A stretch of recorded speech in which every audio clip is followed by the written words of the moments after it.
Play this again. ನಿಮ್ಮ interview ಇದನ್ನು record ಮಾಡಿ ಇಟ್ಕೊಳ್ಳಿ. They are not able to solve the problem. ದುರಾದೃಷ್ಟ ಏನಂದ್ರೆ ಈ ತರ ಒಂದು ಆಕ್ಸಿಡೆಂಟ್ಸ್ ಆಗ್ತಾ ಇರ್ತವೆ.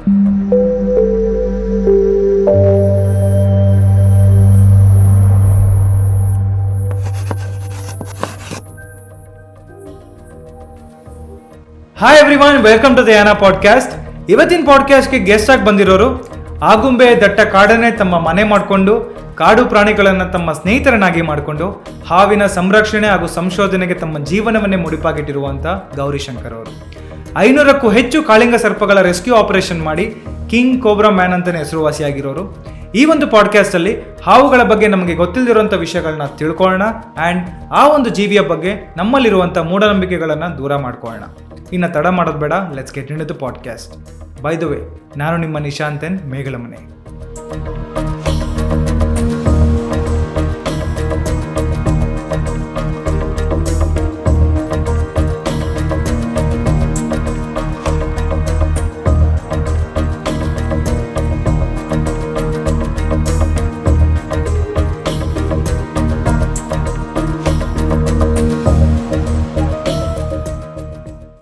Gowrishankar sir, welcome to the Yaana podcast. ನಮಸ್ಕಾರ, thank you very much for inviting me here. Sir, ನಮ್ಮ ಪಾಡ್ಕಾಸ್ಟಲ್ಲಿ ಇದುವರೆಗೂ ಬಂದಿರೋ ಗೆಸ್ಟಲ್ಲಿ one of the most interesting and adventurous ಆಗಿ day to day life lead ಮಾಡ್ತಿರೋದಂದರೆ ನೀವೇ ಸರ್. ಸೊ ಈ ಒಂದು ಪಾಡ್ಕಾಸ್ಟ್ನ ಹೋಸ್ಟ್ ಮಾಡೋಕ್ಕೆ ನಮಗೆ ತುಂಬ ಖುಷಿ ಇದೆ. ಸೊ ಹೇಳಿ ಸರ್, ನಿಮ್ಮ ಡೇ ಟು ಡೇ ಲೈಫ್ ಹೇಗಿರುತ್ತೆ? ಸೊ ನೀವು ಹೇಳೋದಾಗೆ ಇಂಟ್ರೆಸ್ಟಿಂಗ್ ಅಂದರೆ ಹೇಳಿದ್ರೆ ನಮ್ಮದು ಡೇ ಟು ಡೇ ಅಂದರೆ I don't know exactly what I will be doing next in a minute. ಈಗ ಮಾತಾಡ್ತಾ ಇದ್ದೀವಿ ಇಲ್ಲಿ ಬೆಂಗಳೂರಲ್ಲಿ ಇರೋದ್ರಿಂದ, ಅದೇ ಆಗುಂಬೆಲಿ ಈ ಥರ ಮಾತಾಡ್ತಾ ಇದ್ದಾಗ ಸಡನ್ನಾಗಿ ಒಂದು ರೆಸ್ಕ್ಯೂ ಬರುತ್ತೆ. There is king cobra in somebody's house or king cobra is feeding on a rat snake. ಆ ಥರ ಒಂದು interesting. Completely the life will change with in 5 minutes.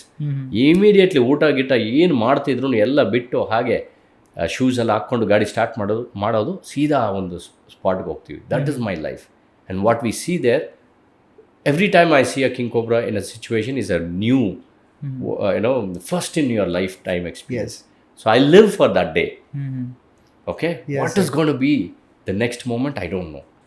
So I live, my life is like that. Yes sir. You stay in Agumbe itself? I live in Agumbe. Allondu research station ide. Okay. Kalinga Foundation anta. Yes. Kalinga Center for Rainforest Ecology. Yes sir. ಒಂದು 4 acre property li it's just made for the students for the research and conservation. Sir, ನಿಮಗೆ ಈ ಒಂದು ಅಪಟಾಲಜಿಯಲ್ಲಿ why reptiles sir, ನಿಮಗೆ ಏನದು what interest, I mean what spark that interest in you? ನಾನು ಹೇಳ್ದಂಗೆ ಚಿಕ್ಕವಾಗ ನಾವು ಈ ಔಟ್ಸ್ಕರ್ಟ್ಸಲ್ಲಿ KR Puram ಬೆನ್ಗಣ್ಣಲ್ಲಿ ಹತ್ರ ಮನೆ ಕಟ್ಟಿದಾಗ it was completely paddy fields. ಮಳೆ ಬಂದಾಗ ಫುಲ್ ಫ್ಲಡ್ಸು, ಅದ್ರ ಜೊತೆಗೆ ನೀರು ಹಾವು ಎಲ್ಲ ಹಾವುಗಳು ಬರ್ತಿದ್ವು. ಅಲ್ಲಿ ಸುತ್ತಮುತ್ತಲಲ್ಲಿ ಹಾವು ನೋಡಿದ ತಕ್ಷಣ ಹೆದರಿಕೆ, ಭಯ, ಅದನ್ನು ಕೊಂದಾಕ್ಬಿಡ್ತಾ ಇದ್ರು. ನನಗೆ ಇಷ್ಟ ಆಗಿಲ್ಲ. Why people are so scared? ಏನಕ್ಕೆ ಇಷ್ಟು ಭಯ ಮೂಡಿಸ್ತಾ ಇದೆ ಅಂದರೆ ಈ ಹಾವು ಏನು ಅದು ಅಂತ ಕ್ಯೂರಿಯಾಸಿಟಿ ವಾಸ್ ಸೋ ಹೈ. ನನಗೆ I wanted to learn more about that. Then I started reading about that. Then I started revolting. ಯಾಕೆ ಹಾವನ್ನ ಸಾಯಿಸ್ತೀರಾ ಅಂತ. ಅವಾಗ ಯಾರೋ ಒಬ್ರು ನನಗೆ ಕೇಳಿದ್ರು, ಸಾಯಿಸ್ತೀರಾ ಏನು ಮಾಡೋಕ್ಕಾಗುತ್ತೆ, ಹಿಡಿತೀಯ ನೀನು ಕಚ್ಚಿಬಿಟ್ರೆ ಅಂತ. That is when I started handling. ಹೌದು, ಹಿಡಿತೀನಿ. ಹಿಡಿದು ಚಿಕ್ಕವಾಗ I caught my first snake when I was 9th standard. ಅಷ್ಟು ಯಂಗ್ ಆಗಿ ಹಿಡಿದಿದ್ದು. ಆಮೇಲೆ ನಾಗರಾವು, ಕೇರಾವೆಲ್ಲ ಹಿಡಿಲಿಕ್ಕೆ ಶುರು ಮಾಡಿಕೊಂಡೆ. ಹಿಡಿದು ತೊಗೊಂಡೋಗಿ ದೂರದಲ್ಲಿ ಮನೆಯಿಂದ ಆ ಏರಿಯಾದಿಂದ ದೂರ ಬಿಟ್ಟು ಬರ್ತಿದ್ದೆ. ಆ ರೀತಿ ನಾನು ಶುರು ಮಾಡಿಕೊಂಡಿದ್ದು. ಸೊ ಆ ಕ್ಯೂರಿಯಾಸಿಟಿ ಮತ್ತು ಹಾವು ಲಿಂಬ್ಲೆಸ್ ಅನಿಮಲ್ ಇಷ್ಟು ಭಯ ಮೂಡಿಸುತ್ತೆ ಅಂದರೆ ಅದಕ್ಕೆ ಎಷ್ಟು ಕೆಪಾಸಿಟಿ ಇರುತ್ತೆ. So I wanted to know more about the species. They're also crazy swimmers ಅಲ್ವಾ sir? They are swimmers, they can climb trees, they can go on land, everything. Multi dimensional talent ಇರೋ ಹಾವು. So I didn't want to become a doctor, I didn't want to become an engineer, I didn't want to work in a factory or a company. I just wanted to live in the forest, learn about them, study them, live with them. Yes sir. So ನಾನು first ಹೇಳಿದಾಗೆ you are living for the snakes and you are living with the snakes. So coming to your profession, ನೀವು ಒಬ್ಬರು herpetologist ಕೂಡ. ಸೊ ಈ ಒಂದು herpetology course ಬಗ್ಗೆ please educate our audience sir. Good. Herpetology is a new word in India, one profession. Very much. Normally ನಮ್ಮ ದೇಶದಲ್ಲಿ ನಾನು ಶುರು ಮಾಡಿದಾಗ ಇದ್ದಿದ್ದೆ ಡಾಕ್ಟ್ರು, ಇಂಜಿನಿಯರು, ಇಲ್ಲಾಂದರೆ ಅಕೌಂಟೆಂಟು. ಅಫ್ಕೋರ್ಸ್ ಪೈಲಟ್ ಅನ್ನೋದು ಬ್ಯಾಂಕರ್, ಅದೆಲ್ಲ ಬ್ಯಾಂಕರು, ಅದು ಅಕೌಂಟೆಂಟ್ ಅಂದರೆ CA ಆಗಿಬಿಡ್ಬೇಕು, ಇಲ್ಲ ಬ್ಯಾಂಕಲ್ಲಿ ಒಂದು ಮ್ಯಾನೇಜರ್ ಆಗಬೇಕು, ಆ ಥರ ಇತ್ತು ಹೊರತು ವೈಲ್ಡ್ ಲೈಫ್ ಅನ್ನೋದು ಅಷ್ಟು ಪಾಪ್ಯುಲರ್ ಇರಲಿಲ್ಲ. ಅದರಲ್ಲೂ ಹರ್ಪಟಾಲಜಿ ಅಂದರೆ ವರ್ಕಿಂಗ್ ವಿತ್ ರೆಪ್ಟೈಲ್ಸ್ ಬಂದು it was very very least. Mammals, elephants, tigers, leopards ಅದೆಲ್ಲ ತುಂಬ ರಿಸರ್ಚ್ ನಡೀತಾ ಇತ್ತು. People were okay excepting that profession. But ಮೊಸಳೆ, ಹಾವು, ಕಪ್ಪೆ ಏನೋ ಈ ಥರ ಬಂದಾಗ completely you are ignored or never encourage. Nobody encourages you to work on that. So herpetology ಅಂದರೆ ಸ್ಟಡಿ ಆಫ್ ರೆಪ್ಟೈಲ್ಸ್, ಸರೀಸೃಪಗಳ ಬಗ್ಗೆ ಸಂಶೋಧನೆ ನಡೆಸುವುದು, ಓದುವುದು, ಅದು herpetology. Yes. So I call myself as herpetologist. Herpetologist. So how's it ಅಂದ್ರೆ ಈ ಒಂದು ಕೋರ್ಸ್ನ ಹೇಗೆ, like if someone wants to perceive this course, if ಸುಮಾರು ಜನ ಇದ್ದಾರೆ ಒಂದು ವೈಲ್ಡ್ ಲೈಫ್ ಕಡೆ ಎಂಥೂಸಿಯಾಸಮ್ ಇರೋರು ತುಂಬ ಜನ ಇದ್ದಾರೆ. ಸೊ ಅವ್ರಿಗೆ if they want to perceive this course, what should they go through? So I would say we can divide this into two. Okay. Amateurs or hobbyist ಒಂದು ಡಿವಿಷನ್, ಇಲ್ಲ professionals, academicians, ಇಲ್ಲ ಅಕಾಡೆಮಿಕಲ್ಲಿ ಹೋಗೋರು ಮಾಡ್ಕೋಬೇಕಾಗುತ್ತೆ. ಹರ್ಪಟಾಲಜಿಸ್ಟ್ ಅಂತ ನೀವು ಹೇಳ್ಕೋಬೇಕು, ಇಲ್ಲ ವೈಲ್ಡ್ ಲೈಫ್ ಬಯಾಲಜಿಸ್ಟ್ ಅಂತ ನೀವು ಹೇಳ್ಕೋಬೇಕಂದ್ರೆ ಅಕಾಡೆಮಿಕಲಿ ಅಂದರೆ ಒಂದು BSc ಮಾಡಿರಬೇಕು, ಅದಾದಮೇಲೆ MSc ಮಾಡಿರಬೇಕು. MSc ಆದಮೇಲೆ ಒಂದು PhD ಮಾಡಿದರೆ ಒಂದು ಸಬ್ಜೆಕ್ಟ್ ಮೇಲೆ ನೀವು ಎಕ್ಸ್ಪರ್ಟ್ ಆಗಿ ಅದರಲ್ಲಿ ಸುಮಾರು ವರ್ಷಗಳು ಆಳವಾಗಿ ಇಳಿದು ಒಂದು ರಿಸರ್ಚ್ ಮಾಡಿದರೆ you can call yourself as herpetologist or wild life biologist. ಈಗ ಫಾರ್ ಎಕ್ಸಾಂಪಲ್ ಸಾಮಾನ್ಯವಾಗಿ ನಮ್ಮ ನ್ಯೂಸ್ ಪೇಪರಲ್ಲಿ ನೀವು ನೋಡ್ತೀರಾ ಏನೋ ಉರಗ ತಜ್ಞ ಅಂತ. ಹೌದು, ಉರಗ ತಜ್ಞ ಅಂತ. ಒಬ್ಬರು ಒಂದು ಹಾವು ಹಿಡೀಲಿಕ್ಕೆ ಕೆಪಾಸಿಟಿ ಇರೋರು ಉರಗ ತಜ್ಞನೇ, ಹಿಡಿಬೋದು, ಕಾಡಲ್ಲಿ ಬಿಡ್ತಾರೆ. ಆದರೆ ಅದ್ರ ಇನ್ಡೆಪ್ತ್ ಅದ್ರ ನಾಲೆಜ್ ಇರೋದಿಲ್ಲ, ಒಂದು ರೆಸ್ಕ್ಯೂ ನಾಲೆಜ್ ಇರುತ್ತೆ. ಸೊ ಇವ್ರನ್ನೆಲ್ಲ ಒಂದು ಫೋಟೋಗ್ರಾಫರ್ಸ್ ಆಗ್ಬೋದು, ಒಂದು ವೈಲ್ಡ್ ಲೈಫ್ ಫೋಟೋಗ್ರಫಿ, ಅವ್ರಿಗೆ ಫೋಟೋಗ್ರಫಿಯಲ್ಲಿ ನಾಲೆಜ್ ಇರುತ್ತೆ, ಆ ಹಾವಿನ ಬಗ್ಗೆ ನಾಲೆಜ್ ಇರಲ್ಲ, ಆ ಇಲಿ ಒಂದು ಒಂದು ಒಂದು ಮೊಸಳೆ ಬಗ್ಗೆ ನಾಲೆಜ್ ಇರಲ್ಲ, ಫೋಟೋ ತೆಗಿತಾರೆ, ಟೆಕ್ನಿಕಲ್ ನಾಲೆಜ್ ಇರುತ್ತೆ. So you can't call them as a wild life biologist. They are photographers interested in wild life. ಅದೇ ಥರ ಹಾವು ಹಿಡಿಯುವವರು ಇಲ್ಲ ಹಾವು ಸಂರಕ್ಷಣೆ ಮಾಡುವವರು, ಅವರು ಎಲ್ಲ ಅವ್ರನ್ನ ಬೇರೆ ಕಡೆ ನೀವು ಎರಡು ಡಿವೈಡ್ ಮಾಡಿ ಇಡಬೇಕು. ಬಟ್ ಲೈಕ್ ಇವಾಗ ಒಂದು ಸೊಸೈಟಿಲಿ ಒಂದು ಲೇಟೆಸ್ಟ್ ಟ್ರೆಂಡ್ ಏನಂತಂದ್ರೆ, anyone who is interested in snakes, ಎಲ್ಲರೂ ಸ್ನೇಕ್ ರೆಸ್ಕ್ಯೂ ಮಾಡೋಕ್ಕೆ ಮುಂದಾಗ್ತಾ ಇದ್ದಾರೆ. But you as a professional, like what according to you should they be trained enough, like ಯಾವ ಒಂದು ರೀತಿಲಿ ಟ್ರೈನ್ ಆಗಿರಬೇಕು, ಅಥವಾ should they teach themselves or should they be taught by someone? ನಾನೊಂದು ಒಳ್ಳೆ ಎಕ್ಸಾಂಪಲ್ ಕೊಡ್ತೀವಿ. ಈ ಪಾಕಿಸ್ತಾನ ಆಗಲಿ ಚೈನಾ ಆಗಲಿ ನಮಗೆಲ್ಲರಿಗೂ ಸ್ವಲ್ಪ ಏನೋ ಪೇಟ್ರಿಯಾಟಿಸಮ್ ಇದೆ, ಜಗಳ. ಅದಕ್ಕಂತ ನಾನು AK-47 ಇಲ್ಲೆಲ್ಲೋ ತಗೊಂಡು ನಾನು ಗಡಿಯಲ್ಲಿ ಇದ್ದು ನಾನು ಆಗಲ್ಲ. We are not trained, we are not professional soldiers to face the enemy our bullet. ಅದೇ ಥರ ಇಲ್ಲೂ ಅಷ್ಟೇ. Snake is a dangerous job. It's a venomous snake. A king cobra can kill me in 20 minutes. ಕೋಬ್ರಾನ ಸುಮಾರು treatment ಕೊಟ್ಟಿಲ್ಲ ಅಂದರೆ 40-60 ನಿಮಿಷದಲ್ಲಿ ನಾನು ಸಾಯುವಂಥ ಒಂದು ಪರಿಸ್ಥಿತಿ. So it is a dangerous job. How can you do a dangerous job without a professional course? ನಾವೊಂದು accountant ಆಗಿ ಒಂದು ಕೆಲಸ ಮಾಡಬೇಕು, ಇಲ್ಲ ಒಂದು ಹೋಟ್ಲಲ್ಲಿ ಇಂಡಸ್ಟ್ರಿ ಕೆಲಸ ಮಾಡಬೇಕು, ನೀವೊಂದು ಟೀಚರಾಗಿ ಕೆಲಸ ಮಾಡಬೇಕಂದ್ರೆ SSLC ಓದ್ತೀರಾ, PUC ಮಾಡ್ತೀರಾ, ಏನೋ MTech ಮಾಡ್ತಾರೆ, ಏನಾದರೂ ಒಂದು ಮಾಡ್ತೀರಾ. ದಟ್ ಅಲ್ಲಿ ಡೇಂಜರೇ ಇನ್ವಾಲ್ವ್ ಇಲ್ಲ. ಇಲ್ಲಿ ಡೇಂಜರ್ ಅನ್ನೋದು ಒಂದು ಪದ ಇದೆ. How can you become a snake rescuer or ಏನೋ snake conservationist just without any knowledge or any training? I would definitely say these people should do a professional course ಮಾಡಬೇಕಾಗತ್ತೆ. Yes sir. ಅದು ಇನ್ನೊಂದು ಏನಂದರೆ, ಈಗಿನ ಸೋಷಿಯಲ್ ಮೀಡಿಯಾ ಒಂದು ಎರಲ್ಲಿ content creation ಅನ್ನೋದು ಬಂದಮೇಲೆ people have started doing it for content. So as you like ನೀವು ಒಬ್ಬರು ಪ್ರೊಫೆಷನಲ್ ಆಗಿ you are telling like it needs to be stopped ಅಂತ.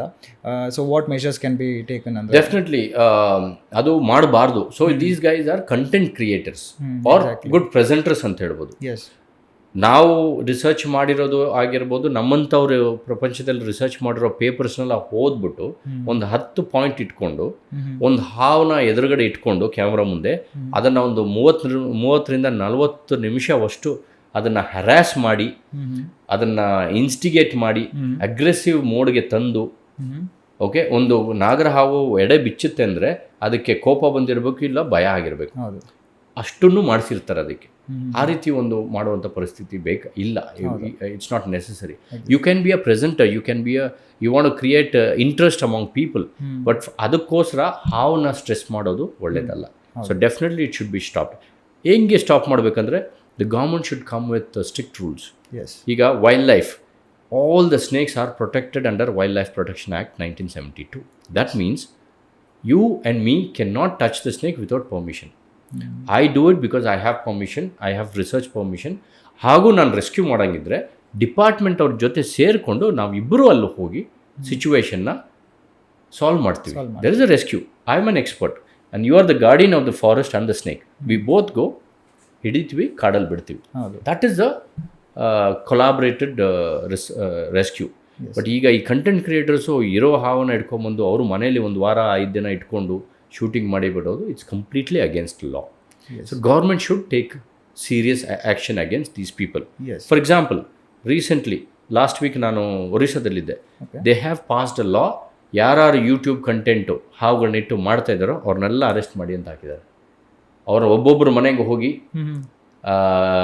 ಹಾವುಗಳಿದ್ದರೆ ಕನ್ಫಿಸಿಕೇಟ್ ಮಾಡಿ ಯೂಟ್ಯೂಬ್ನ ಅವ್ರ ಮನೇಲೆ ಅವ್ರ ಲ್ಯಾಪ್ಟಾಪ್ ಓಪನ್ ಮಾಡಿ ಯೂಟ್ಯೂಬಲ್ಲಿ ಕಂಟೆಂಟ್ನೆಲ್ಲ ಅವ್ರದ್ದು ಡೇಟಾ ಎಲ್ಲ ಡಿಲೀಟ್ ಮಾಡಿಸ್ತಾ ಇದ್ದಾರೆ. DCF, district conservator of forest, is going to their houses, sitting there in their house, deleting social media content. That's a very good move. Very good move. ಹೌದು. Orissa has taken this up. Yes, sir. I think Karnataka should take it up. Yeah. Andhra should take it up. Yes, sir. Before we become the big joke in the world. Yes. And like ಇದನ್ನ stop ಮಾಡಬೇಕು ಅಂದ್ರೆ like probably ಗೌರ್ಮೆಂಟೇ ಒಂದು step ತಗೊಬೇಕು, ಖಂಡಿತ ಮಾಡಬೇಕು, ತಗೊಳ್ಳೇಬೇಕು. And sir governmental ಡಿಪಾರ್ಟ್ಮೆಂಟಲ್ಲಿ, ವೈಲ್ಡ್ ಲೈಫ್ ಡಿಪಾರ್ಟ್ಮೆಂಟಲ್ಲಿ ಲೈಕ್ ಸ್ನೇಕ್ ರೆಸ್ಕ್ಯೂ ಮಾಡೋಕ್ಕೆ ಟ್ರೈನ್ ಆಗಿರ್ತಾರೆ ಸರ್, ಅಂದರೆ ಆಫೀಸರ್ಸ್ ಅವ್ರಿಗೆ ಎಲ್ಲ ರೀತಿಯಲ್ಲೂ ಟ್ರೈನಿಂಗ್ ಕೊಟ್ಟಿರ್ತಾರೆ.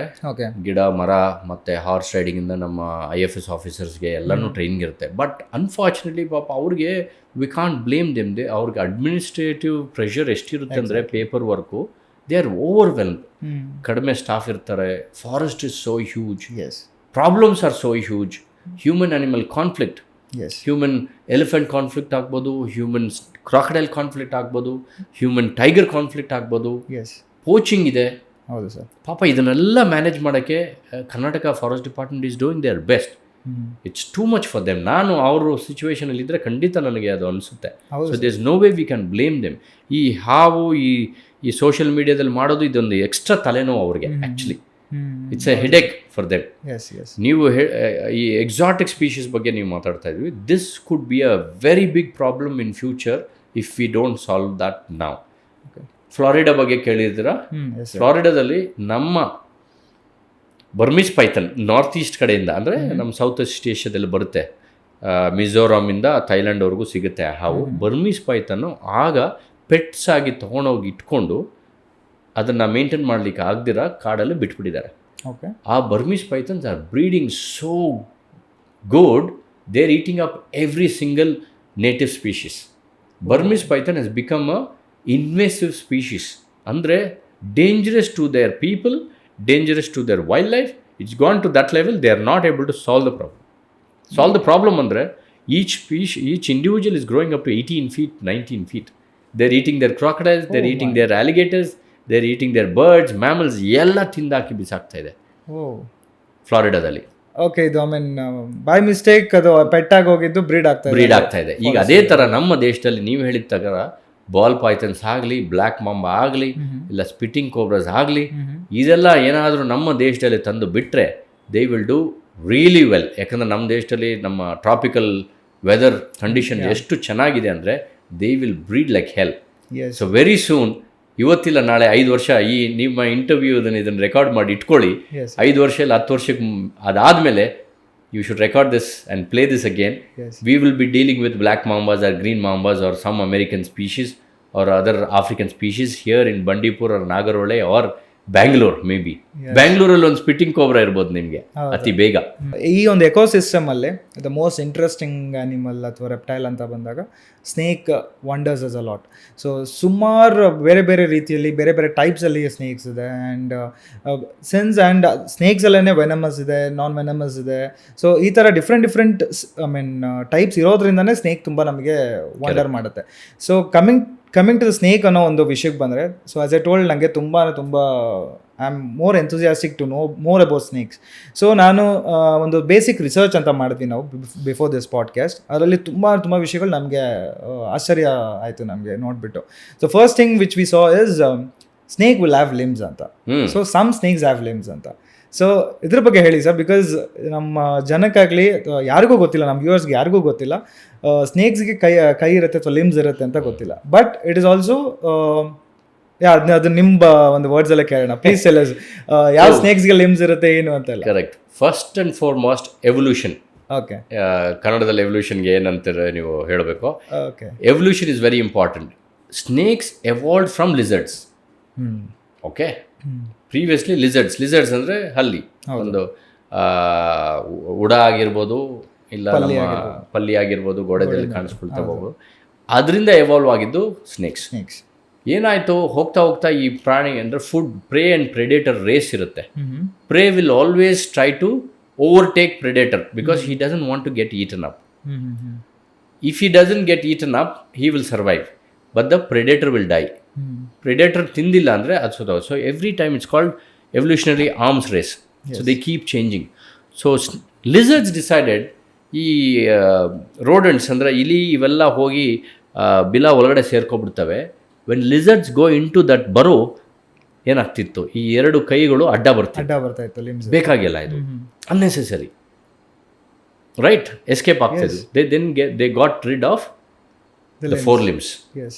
ಇವಾಗಲೂ ಕೆಲವು ಲಿಸರ್ಡ್ಸ್ ಇದಾವೆ only with hind limbs, no four limbs. There are lizards which hind limbs, no four limbs. Okay, they are between the evolution. Correct. Yes. They've lost four limbs, we don't want it, but we want hind limbs, we'll keep it ಅಂತ ಇಟ್ಕೊಂಡಿದ್ದಾರೆ. Okay, ಆ ರೀತಿ ನನಗೆ ಮುಂದೆ ಕಾಲು ಬೇಡ, ಕೈಗಳು ಬೇಡ, ಹಿಂದೆ ಕಾಲು ಕೈ ಎಲ್ಲ ಬೇಡ, ಬರೀ ಉದ್ದ ಒಂದು ಪೈಪ್ ಥರ ಒಂದು ಬಾಡಿ ಇದ್ರೆ ಸಾಕು. I can go deep into the burrows and eat the rodents ಅಂತ ಡಿಸೈಡ್ ಮಾಡಿ ಎವಾಲ್ವ್ ಆಗಿರೋದೇ ಸ್ನೇಕ್ಸ್. ಆ ರೀತಿ ನೋಡಿದಾಗ ಸ್ನೇಕ್ಸ್ಗೆ ಒಂದಾನೊಂದು ಕಾಲದಲ್ಲಿ ಕಾಲುಗಳಿದ್ದವು, ಕೈಗಳು ಇದ್ದವು, ಲಿಸರ್ಡ್ಸ್ ಥರ. ಈಗ ಆ ರೀತಿ ಎವಾಲ್ವ್ ಆಗಿ ಕಂಪ್ಲೀಟ್ಲಿ ಡಿಸಪಿಯರ್ ಆಗಿದೆ. ಒಂದು ಹಾವು, ಪೈಥನ್, ನಮ್ಮಲ್ಲೇ ಇದ್ದಾವೆ, ರಾಕ್ ಪೈಥನ್ ಅಂತೀವಿ, ಹೆಬ್ಬಾವು, ಹಸ್ಗರ್ ಅಂತ ಹಿಂದಿಯಲ್ಲಿ ಹೇಳ್ತೀವಿ, ಹಸ್ಗರ್, ಹೆಬ್ಬಾವಿಗೆ ಇವಾಗಲೂ ಸ್ಪರ್ಸ್ ಅಂತೀವಿ. ಅದಕ್ಕೆ ಇಷ್ಟು ಚಿಕ್ಕದಾಗಿ ಶಾರ್ಪ್ ಆಗಿ ಆ ಕ್ಲೋಯಕ್ ಅಂದರೆ ಬಾಲದ ಹತ್ರ ಇದೆ. Those are called vestigial legs or limbs ಅಂತ ಹೇಳ್ಬೋದು. So they are the remains of the legs ಅಂತ ಹೇಳ್ಬೋದು. ಆದರೆ ಕಾಲ್ ಥರದ್ದು ಯೂಸ್ ಮಾಡ್ತಾ ಇಲ್ಲ ಸದ್ಯಕ್ಕೆ. ಆದರೆ ಮೇಟಿಂಗ್ ಟೈಮಲ್ಲಿ ಫೀಮೇಲ್ನ ಸ್ಟಿಮ್ಯುಲೇಟ್ ಮಾಡಲಿಕ್ಕೆ, ಅಂದರೆ ಕಮ್ ಲೆಟ್ಸ್ ಮೇಟ್ ಅಂತ ಹೇಳಲಿಕ್ಕೆ ಅದನ್ನು ಕಾಲು ಐ ಮೀನ್ ಒಂಥರ ಒಂದು ಇಂಡಿಕೇಶನ್ಗೆ ಯೂಸ್ ಮಾಡ್ತಾ ಇದೆ. Very interesting to watch, to know. When you know, I'm sure most of them don't know that snakes evolved from lizard. I'm sure now the viewers will try to think. Yes. So those legs are still there. These are called vestigial legs, but they are not used. Yes, that's amazing, sir. ಅಂದ್ರೆ ಆ evolution stages, ಒಂದೊಂದು stage ಕೂಡ ತುಂಬಾ ಚೆನ್ನಾಗಿದೆ. From lizards ಇಂದ snakes ಆಗಬೇಕು ಅಂತಂದ್ರೆ. And snakes ಅಲ್ಲಿ again one more thing which amazes us is ಒಂದು ಸ್ನೇಕ್ ವಿಷನ್ ಆ್ಯಂಡ್ ಸ್ನೇಕ್ದು ಒಂದು memory power. So please tell us ಹೇಗೆ ಸ್ನೇಕ್ಸ್ ವಿಷನ್ ಹೇಗೆ ವರ್ಕ್ ಆಗುತ್ತೆ ಆ್ಯಂಡ್ ಮೆಮೊರಿ ಪವರ್ ಅಂತ ಬಂದರೆ, ಸೊ ಸ್ನೇಕ್ಸು ಒಂದು ಕಡೆ ಬರೋ ಮಾಡಿಕೊಂಡ್ರೆ, so they travel several kilometers to find their prey or find food. So ವಾಪಸ್ ಆ ಬರೋಕ್ಕೆ ಬರಬೇಕು ಅಂದರೆ how does that work? Correct. So memory ಅಂತ ಇಲ್ಲಿ ಬರಲ್ಲ, ಆ್ಯಕ್ಚುಲಿ ಸ್ವಲ್ಪ ಮೆಮೊರಿ ಇರುತ್ತೆ. More than memory, they depend on chemical senses. For example, ಈಗ ನಾವು ನಿಮ್ಮ ಒಂದು ಸ್ವೆಟ್ಟೇ ಒಂದು ಕಲರ್, ಒಂದು ಸ್ಮೆಲ್ ಇರುತ್ತೆ, ನನ್ನ ಸ್ವೆಟ್ ಒಂದು ಸ್ಮೆಲ್ ಇರುತ್ತೆ. Your mother will be able to identify you, she will not be able to identify me. ಅದೇ ಥರ ಹಾವುಗಳು, they have their own pheromones, chemical senses. So every time they go through the forest, ಅಂದರೆ ಒಂದು ಕಲ್ಲಾಗಿರ್ಬೋದು, ಒಂದು ಎಲೆ ಆಗಿರ್ಬೋದು, ಇಲ್ಲ ಒಂದು ಕಡ್ಡಿ ಆಗಿರ್ಬೋದು, ಅದ್ರ ಮೇಲೆ ಫೆರೋಮೋನ್ಸ್ ಇರುತ್ತೆ. So they follow their scent. So ನೀವು ಹೇಳ್ದಂಗೆ ಅದೇ ಬರೋಗೆ ಹೆಂಗೆ ಬರುತ್ತೆ, ಒಂದು ಬಿಲಕ್ಕೆ ಬರುತ್ತೆ ಅಂದರೆ, ನಾವು ಕಾಳಿಂಗ ಸರ್ಪಕ್ಕೆ ರೇಡಿಯೋ ಟೆಲಿಮೆಟ್ರಿ ಅಂದರೆ ಒಂದು ಟ್ರಾನ್ಸ್ಮಿಟರ್ ಫಿಕ್ಸ್ ಮಾಡಿ ಒಂದು ರಿಸರ್ಚ್ ಮಾಡಿದ್ವಿ 2008ರಲ್ಲಿ. ಒಂದು 3-4 ವರ್ಷ ಮಾಡಿದ್ವಿ. ಆ ವರ್ಷ ಪೂರ್ತಿ ಹಾವನ್ನ ಫಾಲೋ ಮಾಡಿದ್ವಿ. ಅದರಲ್ಲಿ ಗೊತ್ತಾಯಿತು 6 ಸ್ಕ್ವೇರ್ ಕಿಲೋಮೀಟರ್ಸ್ ಒಂದು ಕಾಳಿಂಗ ಸರ್ಪಕ್ಕೆ 6 ಸ್ಕ್ವೇರ್ ಕಿಲೋಮೀಟರ್ಸ್ ಅದರ ಹೋಮ್ ರೇಂಜ್. ಹೋಮ್ ರೇಂಜ್ ಅಂದರೆ ಒಂದು ಏರಿಯಾ, ಟೆರಿಟರಿ ಅಂದರೆ ಬೇರೆ ಆಗುತ್ತೆ. ಮತ್ತೆ ಟೈಗರ್ಗೆ ಒಂದು ಟೆರಿಟರಿ ಇದೆ, ಅಂದರೆ ಆ ಟೈಗರು ಆ ಟೆರಿಟರಿನ ಮೇಂಟೈನ್ ಮಾಡುತ್ತೆ. ಅಂದರೆ ಬೇರೆ ಟೈಗರ್, ಬೇರೆ ಹುಲಿ ಬರೋಕ್ಕೆ ಬಿಡೋದಿಲ್ಲ. ಫೈಟ್ ಮಾಡುತ್ತೆ, ಹೌದು. ಯಾಕಂದ್ರೆ ಅದಕ್ಕೆ ಆಹಾರ ಬೇಕು, ಮೇಟ್ ಬೇಕು. ಹೌದು. ಹಾವುಗಳು ಆ ಥರ ಇಲ್ಲ, they won't fight. So they are not territorial territorial ಅಲ್ಲ, ಬರೀ ಬ್ರೀಡಿಂಗ್ ಸೀಸನ್ ಮಾತ್ರ they will be territorial. Rest of the year they don't care, ಯಾರಾದರೂ ಬಂದು ಹೋಗ್ತಾ ಇರಲಿ, ಆ ಬರೋದಲ್ಲೇ ಅವ್ರು ಇರ್ತವೆ. ಆ ಥರ ನೋಡಿದಾಗ ಈ ಒಂದು 6 ಸ್ಕ್ವೇರ್ ಕಿಲೋಮೀಟ್ರಲ್ಲಿ ಎಕ್ಸಾಕ್ಟ್ಲಿ 4 to 5 months ಆ ಪೊರೆ ಬಿಡೋ ಟೈಮ್ಗೆ ಈ ಒಂದು ಬರೋಕ್ಕೆ ಬರುತ್ತೆ. ಅಲ್ಲೇ ಬಂದು 12ರಿಂದ 13 ದಿನ ಮಲಗಿ ಪೊರೆ ಕಂಪ್ಲೀಟಾಗಿ ಸ್ಟ್ರೆಚ್ ಆಗಿ ಬಿಟ್ಟ ಮೇಲೆ ಮತ್ತೆ ಮೂಮೆಂಟ್ ಸ್ಟಾರ್ಟ್ ಆಗುತ್ತೆ. ಆ ರೀತಿ ಇನ್ನೊಂದು ಜಾಗಕ್ಕೆ ಹೋಗೋಷ್ಟಿಗೆ 3 ತಿಂಗಳಾಗುತ್ತೆ, 3ರಿಂದ 4 ತಿಂಗಳು. ಮತ್ತು ಅಲ್ಲಿ ಹೋಗಿ ಅದೇ ಥರ ಒಂದು ಪರ್ಮನೆಂಟ್ ಜಾಗ ಇರುತ್ತೆ, ಅಲ್ಲಿ ಮಲಗುತ್ತೆ, ಪೊರೆ ಬಿಡುತ್ತೆ. So this is how they identify the route by chemical senses. ಆ ಟಂಗ್ ನೋಡಿದ್ರೆ tongue flicking they use as a antenna to collect signals, collect information. ನಾವು ಹೆಂಗೆ ಗೂಗಲ್ ಮಾಡ್ತೀವಿ ಇನ್ಫಾರ್ಮೇಷನ್ಗೆ, ಅವಿಗೆ ಟಂಗ್ ಆಚೆ ಬಿಟ್ಟಿದ ತಕ್ಷಣ ಏರಲ್ಲಿ ಕಮ್ಯುನಿಕೇಷನ್. ಒಂದು ಅವು ಆಹಾರ ತಗೊಳ್ಳೋದು ಇಲಿ ಆಗಿರ್ಬೋದು, ಇಲ್ಲ ಪಕ್ಷಿ ಆಗಿರ್ಬೋದು, ಫೀಮೇಲ್ ಆಗಿರ್ಬೋದು. ಈ ಕಡೆ ಒಂದು ಫೀಮೇಲ್ ಇದೆ, ಈ ಕಡೆ ಒಂದು ಮೇಲ್ ಇದೆ, ಈ ಕಡೆ ನೀರಿದೆ, ಈ ಕಡೆ ಟೆಂಪ್ರೇಚರ್ ಚೆನ್ನಾಗಿದೆ, ಈ ಕಡೆ ಬಿಸಿಲು ಜಾಸ್ತಿ, ಎಲ್ಲನೂ ಆ ನಾಲಿಗೆಯಲ್ಲೇ ಪಿಕಪ್ ಮಾಡುತ್ತೆ. ಸೊ ನಾಲಿಗೆ is very very important. The tongue is very very so ಅದಕ್ಕೇನೆ ಅಷ್ಟು ಫ್ರೀಕ್ವೆಂಟ್ ಆಗಿ ಫ್ಲಿಕ್ ಮಾಡ್ತಾರೆ. Correct, exactly. So is there any time ಅದು ಫ್ಲಿಕ್ ಮಾಡದೇ ಇರೋದು ಅಂತಂದ್ರೆ ಸುಮ್ಮನೆ ಮಲಗಿದ್ದಾಗ, ಬರೋದಲ್ಲಿ ಮಲಗಿದಾಗ ಸುಮ್ಮನೆ ಇದ್ಬಿಡುತ್ತೆ. So tongue is very very important. And sir, ಏನಕ್ಕೆ ಸ್ನೇಕ್ಸ್ ಎಲ್ಲ ಏನಕ್ಕೆ ಸ್ಕಿನ್ ಶೆಡ್ ಮಾಡುತ್ತೆ ಸರ್? ಕರೆಕ್ಟ್. ಆ್ಯಕ್ಚುಲ್ ರೀಸನ್ ನಮ್ಮ ಯಾರು ರಿಸರ್ಚರ್ಗೆ ಇನ್ನೂ ಗೊತ್ತಿಲ್ಲ. ವಾಟ್ ವಿ ಪ್ರಿಡಿಕ್ಟ್ ಒಂದು 2 to 3 ರೀಸನ್ಸ್ ಅಂದರೆ, ಒಂದು, reptiles particularly snakes they grow through out the life span. ನಾವು ನೋಡಿ 18-20 ವರ್ಷ ಆದ ತಕ್ಷಣ 5-5.5 ಅಡಿ ನಿಂತೋಗುತ್ತೆ ಅಲ್ವಾ? ಏಜ್ ಆಗುತ್ತೆ, ಆದರೆ we stop growing, but they don't stop growing. So they have to find a new skin so that it will help them.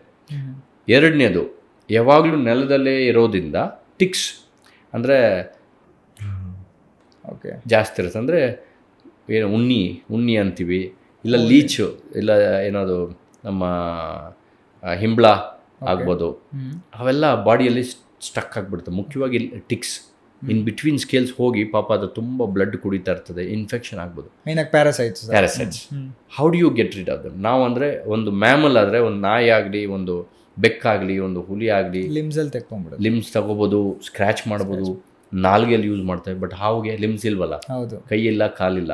So the only ways to shed the skin, leave everything behind and move to the new spot.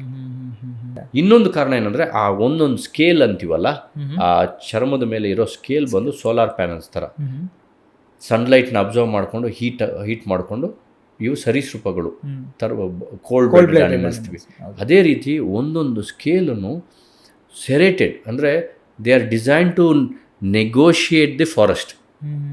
Okay, ಯಾವುದೇ ರೀತಿಯಲ್ಲಿ ಸ್ಕಿನ್ಗೆ harm ಆಗದಿರಂಗೆ ಒಂದು protective gear ಅದು. ಅದನ್ನು ರೀಫರ್ಬಿಷ್ ಮಾಡಬೇಕಲ್ಲ.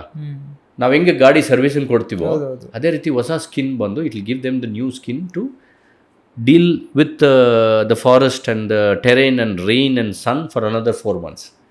ನೀವು ಹೆಂಗೆ repaint ಮಾಡಿದಾಗ ನಿಮ್ಮ ಗಾಡಿ. ಸೊ ಬೇಸಿಕ್ಲಿ ಅದಕ್ಕೆ ಅದ್ರ ಬಾಡಿನ ಕ್ಲೀನ್ ಮಾಡ್ಕೊಳ್ಳೋಕ್ಕೆ ಇಟ್ ಶೆಡ್ಸ್ ಸ್ಕಿನ್. ಹೌದು. ಸೊ ಆ್ಯಂಡ್ ಸರ್, ವಿಷನ್ ಬಗ್ಗೆ ಮಾತಾಡ್ತಿದ್ದೀವಿ ಇನಿಷಿಯಲಿ. ಸೊ ಆ ವಿಷನ್ ಅಂತ ಬಂದಾಗ, ಸೊ ನಾನು ರಿಸರ್ಚ್ ಮಾಡಿದ್ದು ಸರ್, ಸ್ನೇಕ್ಸ್ಗೆ ನಾನು ಅಂದ್ಕೊಂಡಿದ್ದು ಮುಂಚೆ ನಾರ್ಮಲ್ ಒಂದು ಮ್ಯಾಮಲ್ಸ್ಗೆ ಅಥವಾ ನಾರ್ಮಲ್ ಅನಿಮಲ್ಸ್ಗೆ ಇರುವಂಥ ವಿಷನ್ ಇರುತ್ತೆ ಅಂದ್ಕೊಂಡಿದ್ದೆ. So they can see the human faces and everything ಅಂತ. ಬಟ್ ವೆನ್ ನಾನು ರಿಸರ್ಚ್ ಮಾಡಿದಾಗ ಗೊತ್ತಾಗಿದ್ದು, snakes can only seen 2 colors ಅಂತ. Correct. So blue and green ಅಂತ. Please tell us. ಎಸ್, ನಮಗೆ ಬ್ಲ್ಯಾಕ್ ಆ್ಯಂಡ್ ವೈಟ್ ಥರ ಅಂತ ಹೇಳ್ಬೋದು. ಕಂಪ್ಲೀಟ್ಲಿ ನಿಮ್ಮದು ಈ ಹೀಟ್ ಸೆನ್ಸಿಂಗ್ ಕ್ಯಾಮ್ರಾಸ್ ನಿಮ್ದು ಹೆಂಗೆ ವರ್ಕ್ ಆಗುತ್ತೆ ಆ ಥರ. They see black and white ಅಷ್ಟೇ, ಕಲರ್ ಗೊತ್ತಾಗೋದಿಲ್ಲ. They don't have vision. ಆ ಥರ ವಿಷನ್ ಇದೆ. ಕೆಲವು ಹಾವುಗಳಿಗೆ ಒಳ್ಳೆ ವಿಷನ್ ಇರುತ್ತೆ. That means active hunters. For example ನಾಗರಾವ್ ಇರ್ಬೋದು, ಕೆರೆ ಹಾವು ಇರ್ಬೋದು, ಮರದಲ್ಲಿರೋ ಕೆಲವು ಬ್ರಾನ್ಸ್ ಬ್ಯಾಕ್ ಟ್ರೀ ಸ್ನೇಕ್ ಅಂತೀವಿ. ಇವೆಲ್ಲ they look at the spray, actively Hunt for that and catch it. ನಮ್ಮ ಚೀತಾ ಥರ ಏನೋ, ಟೈಗರು ಅಷ್ಟೇ. ಚೀತಾ ಬಂದು ಆ್ಯಕ್ಟಿವ್ ಹಂಟರ್ಸ್ ನೋಡಿ, ಫಾಸ್ಟಾಗಿ ಓಡಿ ಹಿಡಿಯುತ್ತೆ. ಲೆಪರ್ಡ್ಸ್ ಎಲ್ಲ ಆಂಬುಷ್ ಹಂಟರ್ಸ್ ಅಂತ ಹೇಳ್ಬೋದು. ಒಂದೊಂದ್ಸಲ ಮರದ ಮೇಲೆ ಕುತ್ಕೊಂಡು ವೆಯ್ಟ್ ಮಾಡ್ತಾ ಇರ್ತದೆ, ಯಾವುದಾದ್ರೂ ಪ್ರಾಣಿ ಬಂದರೆ ಜಂಪ್ ಮಾಡುತ್ತೆ. ಆ ಥರ ವೀಡಿಯೋಸ್ ನೋಡಿರ್ತೇವೆ. ಸೊ ಕಾಳಿಂಗ ಸರ್ಪ ಅದರಲ್ಲಿ ಆ್ಯಕ್ಟಿವ್ ಹಂಟರ್ಸ್, ಅದಕ್ಕೆ ವಿಷನ್ ಚೆನ್ನಾಗಿರುತ್ತೆ. ಕೆಲವು ಹಾವುಗಳು ಅಪ್ಪಟೆ ಹಾವುಗಳು ಅಂದರೆ ಪಿಟ್ ವೈಪರ್ಸ್ ಅಂತೀವಿ, ಮತ್ತು ಪೈಥನ್ಸ್ ಹೆಬ್ಬಾವುಗಳು, ಇವುಗೆ ಆ್ಯಕ್ಟಿವ್ ಹಂಟರ್ಸ್ ಅಲ್ಲ. ಆ ಒಂದು ಜಾಗದಲ್ಲಿ 18 ದಿನ ಆಗಲಿ 30 ದಿನ ಆಗಲಿ ಸುಮ್ಮನೆ ಕೂತಿರ್ತವೆ. They wait for the prey to come. Okay, they will not go look for the prey. ಇವತ್ತಿಲ್ಲ ನಾಳೆ ಒಂದು ಪ್ರೇ ಬರುತ್ತೆ, ಹಿಡ್ಕೊಳ್ತೀನಿ ಅಂತ ಕಾಯ್ತಾ ಇರ್ತವೆ. ಅವಾಗ ಆ ಥರ ಹಾವುಗಳಿಗೆ ವಿಷನ್ ಬೇಕಾಗಿಲ್ಲ. Because they don't need to use, just to watch out for the predators ಇದ್ದರೆ ಸಾಕು. ಸೊ ಆ ರೀತಿ their visions are designed to do it. So black and white ಕಾಣಿಸುತ್ತೆ. ರಾತ್ರಿಯಲ್ಲಿ ಕಣ್ಣು ಕಾಣಿಸೋ ಕೆಲವು ಹಾವುಗಳಿಗೆ ಹಗಲಲ್ಲಿ ಕಾಣಿಸೋದಿಲ್ಲ. ಹಗಲಲ್ಲಿ ಕ್ಲಿಯರಾಗಿ ಕಾಣಿಸೋ, ಫಾರ್ ಎಕ್ಸಾಂಪಲ್ ನಿಮ್ಮ ಕೇರೆ ಹಾವಾಗಿರ್ಬೋದು, ನಾಗರ ಹಾವಾಗಿರ್ಬೋದು, ರಾತ್ರಿಯಲ್ಲಿ ಅದಕ್ಕೆ ಕಣ್ಣು ಕಾಣಿಸಲ್ಲ. ನಮ್ಮ ಕಾಳಿಂಗ ಸರ್ಪೆಲ್ಲ ನೋಡಿದ್ರೆ ಬೆಳಗ್ಗೆ 6:30 7 ಗಂಟೆ ಇಲ್ಲ 9 ಗಂಟೆಗೆ ಎದ್ದೇಳುತ್ತೆ. 9ರಿಂದ 10 11ವರೆವರೆಗೂ ಸ್ವಲ್ಪ ಬಾಸ್ಕಿಂಗ್ ಅಂತೀವಿ, ಅಂದರೆ ಬಿಸಿಲು ಕಾಯುತ್ತೆ. ಅದಾದಮೇಲೆ ಹಂಟಿಂಗ್ ಮಾಡಬೇಕಂದ್ರೆ ಮಾಡುತ್ತೆ. ತುಂಬ ಬಿಸಿಲಾದರೆ ಮತ್ತೆ ಬರೋದೆಲ್ಲ ಹೊಟ್ಟೋಗುತ್ತೆ. So they don't work. ಆಮೇಲೆ ಸಂಜೆ 5 ಗಂಟೆ 6 ಗಂಟೆಗೆ ಎದ್ದೋಗ್ಬೋದು ಬಿಸಿಲು ಟೈಮಲ್ಲಿ. ಮತ್ತೆ ಯಾವುದಾದ್ರೂ ಹಾವು ಸಿಕ್ಕಿದ್ರೆ ತಿಂದ್ಬಿಟ್ಟು ಮಲಗ್ತಂದ್ರೆ ಮತ್ತೆ ನಾಳೆ ಬೆಳಗ್ಗೆ ಎದ್ದೇಳುತ್ತೆ.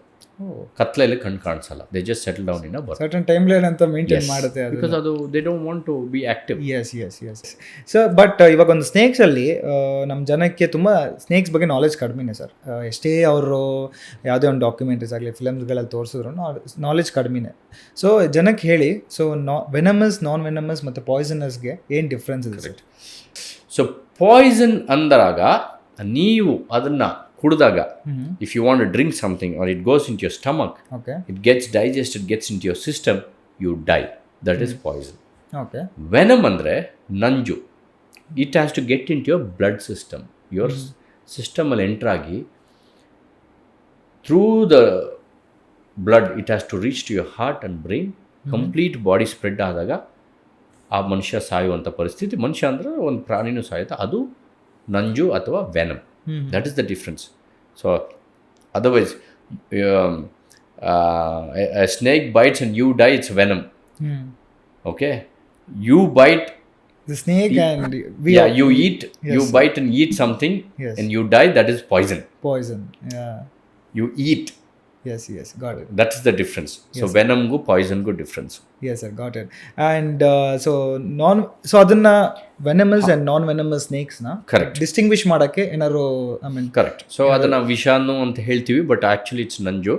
ವಿಷರಹಿತ, ವಿಷಪೂರಿತ, ಈ ಎರಡರಲ್ಲಿ ಡಿಫ್ರೆನ್ಶಿಯೇಟ್ ಮಾಡೋದು ತುಂಬ ಕಷ್ಟ. ಅದಕ್ಕೆ ನಮ್ಗೆ ಯಾವುದೇ ರೂಲ್ ಇಲ್ಲ. ವಿಷ ಇರುವ ಹಾವು, ವಿಷ ಇಲ್ದಿರೋ ಹಾವು ಎರಡು ಒಂದೇ ಥರ ಇರ್ತವೆ. These are called mimicries. Mimic ಆಗ್ತವೆ. ವಿಷ ಇಲ್ಲದೆ ಇರೋ ಹಾವು ಬಂದು ವಿಷ ಇರುವ ಹಾವು ಥರ ಮಿಮಿಕ್ ಮಾಡುತ್ತೆ. ಯಾಕಂದರೆ ಅದು ಪ್ರಿಡೇಟ್ರಿಂದ ಎಸ್ಕೇಪ್ ಆಗಬೇಕಲ್ಲ, ಅದಕ್ಕೆ. ಸೊ ಈಗ ನಾನು ನಾಗರಾವು ಈ ಥರ ಕಾಣಿಸುತ್ತೆ, ಈ ಥರ ಇದೆ, ಕೇರೆ ಹಾವು ಈ ಥರ ಇದೆ ಅಂದರೆ, ಕಾಡಲ್ಲಿ ಇಲ್ಲ ನಿಮ್ಮ ತೋಟದಲ್ಲಿ 2 ಹಾವು ಹೋಗ್ತಿದ್ರೆ ನಾಗರಾವಿಗೂ ಕೇರೆ ಹಾವಿಗೂ ವ್ಯತ್ಯಾಸನೇ ನಿಮ್ಗೆ ಗೊತ್ತಾಗಲ್ಲ. ಒಂದು ಕಾಮನ್ ಮ್ಯಾನಿಗೆ ಹೇಳೋದು. ನಮ್ಮ ದೇಶದಲ್ಲಿ 60,000 ಜನ ಸಾಯಲಿಕ್ಕೆ ಕಾರಣ ಇರೋದು ಬರೀ 4 ಹಾವು. ನಾಗರಾವು, ಕೋಬ್ರಾ ಅಂತೀವಿ, ಕಟ್ ಹಾವು, ಕ್ರೇಟ್ ಅಂತೀವಿ, ರಸಲ್ಸ್ ವೈಪರ್, ಮಂಡಲ ಹಾವು ಅಂತೀವಿ, ಸಾಸ್ಕಿಲ್ ವೈಪರ್, ಇದು ಉರಿ ಮಂಡಲ ಅಂತೀವಿ. ಈ 4 ಹಾವು ಮಾತ್ರ is responsible for so many deaths in the country. ಯಾವ ಭಾಗದಲ್ಲಿ ಜಾಸ್ತಿ? ಭಾರತದಲ್ಲಿ ಎಲ್ಲ ಕಡೆನೂ ಎಲ್ಲ ಹಾವುಗಳು ಈಕ್ವಲಿ ಡಿಸ್ಟ್ರಿಬ್ಯೂಟ್ ಆಗಿದೆ. ಫಾರ್ ಎಕ್ಸಾಂಪಲ್ ಕರ್ನಾಟಕ, ಒರಿಸ್ಸಾ ಈ ಕಡೆ ಎಲ್ಲ ಕೋಬ್ರಾ ಬೈಟ್ಸ್ ಜಾಸ್ತಿ ಇದೆ. ಕೇರಳ ಕೆಲವು ಡ್ರೈ ಝೋನಲ್ಲಿ ರಸಲ್ಸ್ ವೈಪರ್ ಬೈಟ್ಸ್ ಜಾಸ್ತಿ ಇದೆ. ಮತ್ತು ರಾಜಸ್ಥಾನ್, ಗುಜರಾತ್ ಮಧ್ಯ ಆ ಕಡೆ ಎಲ್ಲ ಸಾಸ್ಕೆಲ್ ವೈಪರ್ ಬೈಟ್ಸ್ ಜಾಸ್ತಿ ಇದೆ. ನಾರ್ತ್ ಈಸ್ಟಲ್ಲಿ ಮಿಜೋರಾಂ, ಮೇಘಾಲಯ, ನಮ್ಮ ಅರುಣಾಚಲ್ ಪ್ರದೇಶ ಎಲ್ಲ ಕ್ರೇಟ್ ಬೈಟ್ಸ್ ತುಂಬ ಇರ್ತವೆ. ಸೊ ಆ ರೀತಿ ನಮ್ಮ ದೇಶದಲ್ಲಿ ಒಂದು ಲಕ್ ಅಂತ ಹೇಳ್ಬೋದು, ಅದೃಷ್ಟ ಅನ್ಬೋದು ನಮ್ಮಂಥವ್ರಿಗೆ. ದುರಾದೃಷ್ಟ ಏನಂದರೆ ಈ ಥರ ಒಂದು ಆಕ್ಸಿಡೆಂಟ್ಸ್ ಆಗ್ತಾ ಇರ್ತವೆ. So we have close to 400+ species of snakes in the country. ನಮ್ಮ ದೇಶದಲ್ಲಿ 400+. 10% of the world's beautiful snakes are found right here in India. So out of 4,000, 400 are in our country. So we should be proud about it. 10 to 15% ಅಂದರೆ ಒಂದು 40 to 50, maximum 70 species are venomous. ಈ 4 ಮಾತ್ರ ಇಷ್ಟು ಜನರ ಸಾವಿಗೆ ಜವಾಬ್ದಾರಿ ಅಂತ ಹೇಳ್ಬೋದು. ಸೊ ಈ 4 ತಿಳ್ಕೊಂಡ್ರೆ ಮಿಕ್ಕಿದ್ದೆಲ್ಲ ಒಂದು ಕಡಿಮೆ ಕಾಣಿಸ್ಕೊಳ್ಳೋದು. ಫಾರ್ ಎಕ್ಸಾಂಪಲ್ ಕಾಳಿಂಗ ಹಾವು ನಮ್ಮ ದೇಶದಲ್ಲಿ hardly there are any bites. Western ಘಾಟ್ಸಲ್ಲಿ ಬೈಟ್ ಕೇಸಸ್ಸೇ ಇಲ್ಲ. ಕಿಂಗ್ಕೋಬ್ರಾ ಕಚ್ಚಿ ಜನ ಸತ್ತಿರೋದು ತುಂಬ ಕಡಿಮೆ. ಹಾಗೂ ಆಗಿದೆ, ಅದು rarest of the rarest incidents. Because they are big ಅಂತ ಈಸಿ ರೆಕಗ್ನೈಸ್ ಮಾಡಬಹುದು. They are smart, they will avoid you, you will also avoid them. ಆ ಥರ ಹಾವು ಬಗ್ಗೆ ನೀವು ಯೋಚನೆ ಮಾಡೋದೇ ಬೇಕಾಗಿಲ್ಲ. ಹೌದು ಹೌದು. So coming to Western Ghats, so ನೀವು ನಿಮ್ಮ ಒಂದು ಫೀಲ್ಡಲ್ಲಿ, ನಿಮ್ಮ ಪ್ರೊಫೆಷನಲ್ಲಿ ನೀವು ಜಾಸ್ತಿ ಟೈಮ್ ಕಳೆದಿರೋದು I mean part of Western Ghats ಅಲ್ಲಿ. So any memorable field experiences you had in ಒಂದೊಂದು ರೆಸ್ಕ್ಯೂನು it's adventurous only for me. yes, ಒಂದು ಹಾವು ಮರದ ಮೇಲೆ ಇದ್ದರೆ ಇನ್ನೊಂದು ಹಾವು ಅಲ್ಲಿನ ಮನೆಗಳು ನೀವು ನೋಡಿದ್ರೆ ಮಲೆನಾಡು ಸೈಡಲ್ಲಿ ಹೌದು, ಹಂಚ್ ಮನೆಗಳು, ಅದ್ರ ಮೇಲೆ ಹತ್ತಿ ಹಿಡಿದಿದ್ದೀನಿ. ಬಾವಿ 30 ಅಡಿ ಬಾವಿ ಒಳಗಡೆ ಹೋಗಿ ಹಿಡಿದಿದ್ದೀನಿ. ಯುನೋ, ಸೊ ಬಾತ್ರೂಮಲ್ಲಿ ಹಿಡ್ದಿದ್ವಿ, ಟಾಯ್ಲೆಟಲ್ಲಿ ಹಿಡ್ದಿದ್ವಿ, ಬೆಡ್ರೂಮಲ್ಲಿ ಹಿಡ್ದಿದ್ವಿ, ಅಟ್ಟದ ಮೇಲೆ ಹಿಡ್ದಿದ್ವಿ. ಸೊ ಸುಮಾರು ಒಂದೊಂದೂ ಅಡ್ವೆಂಚರ್. ಈಗ ಸದ್ಯಕ್ಕೆ ಮೊನ್ನೆ ಒಂದು ಹಿಡಿದೆ. ಒನ್ ಆಫ್ ದ ಲಾರ್ಜೆಸ್ಟ್ ನಾನು ಹಿಡಿದಿದ್ರಲ್ಲಿ 12.5 kg ಇತ್ತು, 15 ಅಡಿ. oh my god, ನಮ್ಮ ದೇಶದಲ್ಲಿ ರೆಕಾರ್ಡ್ ಇರೋದು 15 ಅಡಿ, ಅದರ ತೂಕ ರೆಕಾರ್ಡ್ ಇಲ್ಲ ಇದುವರೆಗೂ. okay, ಸೊ 500 ಹಾವುಗಳನ್ನು ನಾನು ತೂಕ ಹಾಕಿದ್ದೀನಿ. 6 kg ಬರ್ಬೋದು, ತುಂಬ ದೊಡ್ಡದಂದರೆ 8 kg ಬರ್ಬೋದು. ಸುಮಾರು 3 ಇಲ್ಲ 4 ನನ್ನ ರೆಕಾರ್ಡ್ ಪ್ರಕಾರ 10 kg ಹಾವು ಹಿಡ್ದಿದ್ವಿ. 12.5 kg ಇದೇ ಮೊದಲನೇ ಬಾರಿ ನಾನು ಹಿಡಿದಿರೋದು. So that is exciting for me as a researcher, as a scientist. ನನಗೆ ಒಂದು ಒಳ್ಳೆ ಡೇಟಾ ಅಂತ ಹೇಳೋದು. ಅಷ್ಟು ಚೆನ್ನಾಗಿ ಬೆಳೆದಿದೆ ಅಂದರೆ ಲೆಕ್ಕ ಹಾಕಿ ನಾವು ಎಷ್ಟು ಚೆನ್ನಾಗಿ ನಮ್ಮ ಹಾವುಗಳನ್ನ ನಾವು ನೋಡ್ಕೊಂಡಿದ್ದೀವಿ, ನಾವು ಸಾಕಿದ್ದೀವಿ ಅಂತ ನಮ್ಮ ಪಶ್ಚಿಮ ಘಟ್ಟದಲ್ಲಿ. So it's one of the best. ಎಷ್ಟು ಅಡಿ ಇತ್ತು ಸರ್ ಅದು? ಅದೊಂದು 15 ಅಡಿ ಇತ್ತು. 15 ಅಡಿ, 12.5 kg. Use like thick, like bulldog, ಇಷ್ಟು ದಪ್ಪ.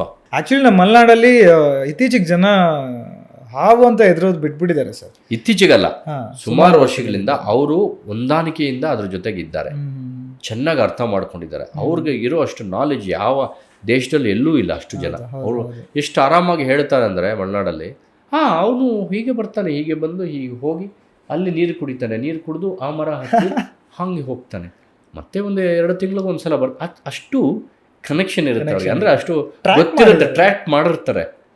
ಬೇರೆ ಯಾವ ದೇಶದಲ್ಲಾಗಲಿ ಈ ಥರ ಮಾತಾಡೋದಿಲ್ಲ. ಬಂದಿದ್ದ ತಕ್ಷಣ ಗಣ್ಣು ತೆಗಿಯೋದು, ಇಲ್ಲ ಮೊಚ್ಚು ತೆಗಿಯೋದು, ಅದನ್ನು ಕೊಂದಾಕೋದು ಅಷ್ಟೇ, ಅವನದು ಲೈಫ್ ಮುಗೀತು. ಇಲ್ಲಿ ಆ ಥರ ಹೇಳೋದಿಲ್ಲ.